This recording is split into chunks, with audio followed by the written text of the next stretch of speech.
Salut à tous et bienvenue sur la chaîne que je viens de lancer sur YouTube. Vous m'avez demandé de ne plus la faire sous Twitch parce que c'était pas très pratique pour vous puisqu'il fallait être en direct pour pouvoir voir les pronostics.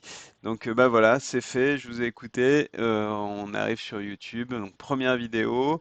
Pour faire un petit récapitulatif de ce qui s'est passé à Montpellier, c'était plutôt un bon tournoi pour nous parce qu'on a eu des bons résultats. On a commencé à parier à partir des quarts de finale et on a 75% de réussite avec certaines cotes qui étaient à plus de 2, surtout sur les scores exacts. Donc voilà, c'est plutôt cool. J'espère que vous avez bien profité de ça. Et là, on va recommencer en ce lundi avec deux nouveaux tournois.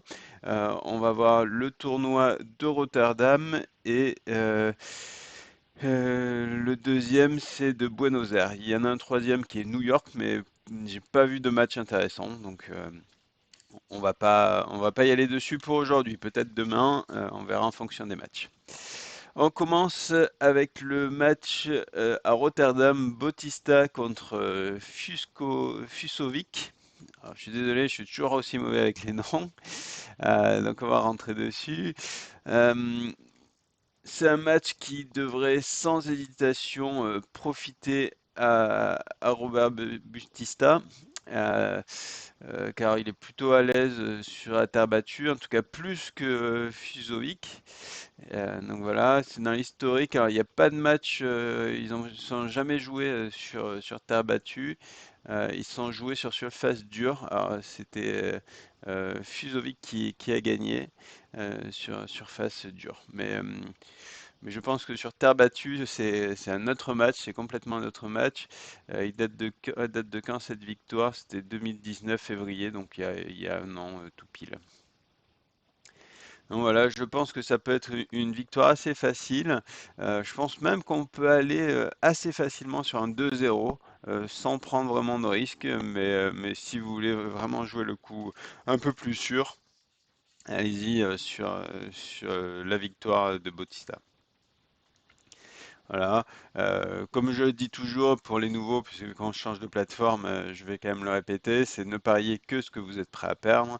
Donc voilà, ça c'est quelque chose d'important. Une bonne gestion de bankroll aussi, c'est très important. Il ne faut pas miser toute sa bankroll, mais vraiment en fonction de celle-ci, un pourcentage, en fonction de la confiance. Là, on est plutôt confiant sur celui-ci.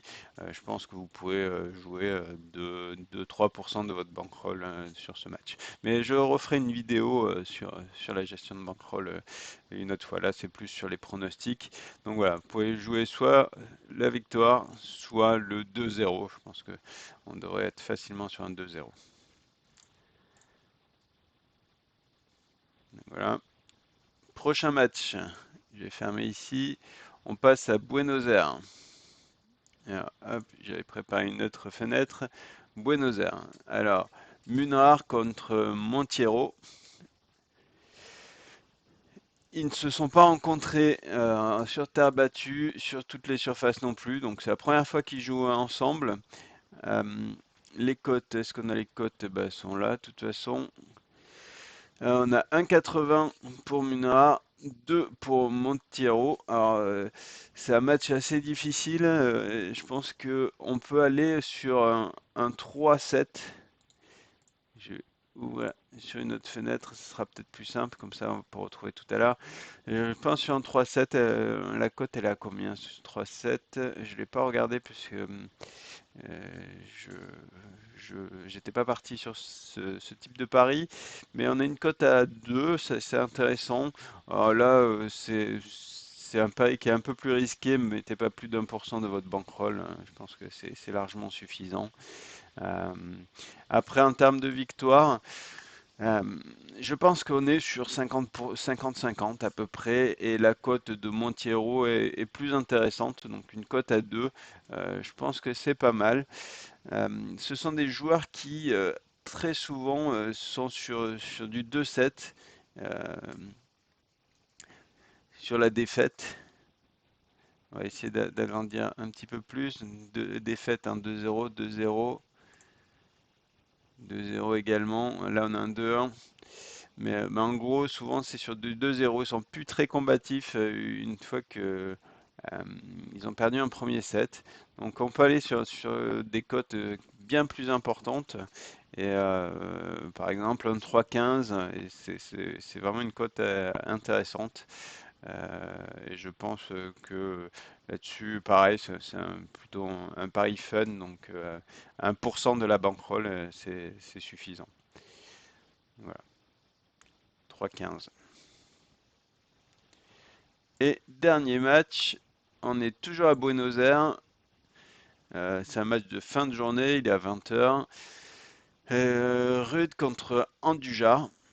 Les cotes, alors, elles sont ici. 1,70, 2,18. Ils se sont déjà rencontrés, c'était en juin 2019 avec Andujar qui a gagné 2-0. On va aller regarder un petit peu plus près comment s'est passé ce match-là, c'est toujours intéressant. On a un 6-2, 6-4, donc une belle victoire, assez facile, en 1h26. Euh, c'est pas mal le déroulement. Break d'entrée sur le premier set, deuxième break, on voit que euh, il est rarement en difficulté sur ses services. On regarde le deuxième set. Ah, il a perdu quand même un jeu, mais il a très rapidement rattrapé derrière. Peut-être un petit coup de mou sur le deuxième set, mais, euh, mais ouais, il a quand même bien rattrapé. Je pense que là, tout de suite sur ce match, on va y rentrer dedans pour regarder un petit peu les cotes plus précises. Donc, on a 2,18 la victoire, 3,50 le 2-0, 4,60 s'il perd un jeu. Euh,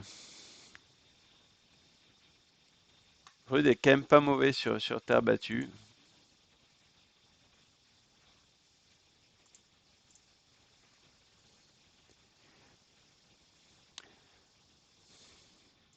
Pour jouer la sécurité, je mettrais plutôt le 2-18 ici.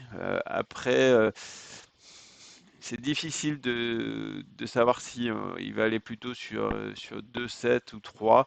C'est clairement possible que Rudd gagne un set. Donc on va plutôt assurer avec le 2-18. Ça reste quand même un fun parce que c'est un match très compliqué. Il n'y a que 50% de chance de gain aussi. Euh, donc 2,18 est une bonne cote. 1,70 pour moi, elle n'est pas assez élevée pour prendre ce risque-là. Donc elle est plutôt sur la cote à 2,18. Donc voilà pour les pronostics du 10 février. N'hésitez pas à mettre des commentaires sur ce que vous pensez, sur comment vous voulez que le format évolue sur YouTube, ce que vous pensez des pronostics. S'il y a d'autres pronostics que vous voulez partager à la communauté, ben, n'hésitez pas, mettez-les dans les commentaires en dessous. Et pour avoir toutes les vidéos dès leur sortie, n'hésitez pas à cliquer sur j'aime ou suivre directement sur la chaîne. Allez, je vous souhaite une très bonne journée et à demain ou à bientôt. Je ne sais pas si demain je pourrai faire une vidéo ou pas, mais en tout cas à très bientôt sur la chaîne. Allez, salut, ciao ciao.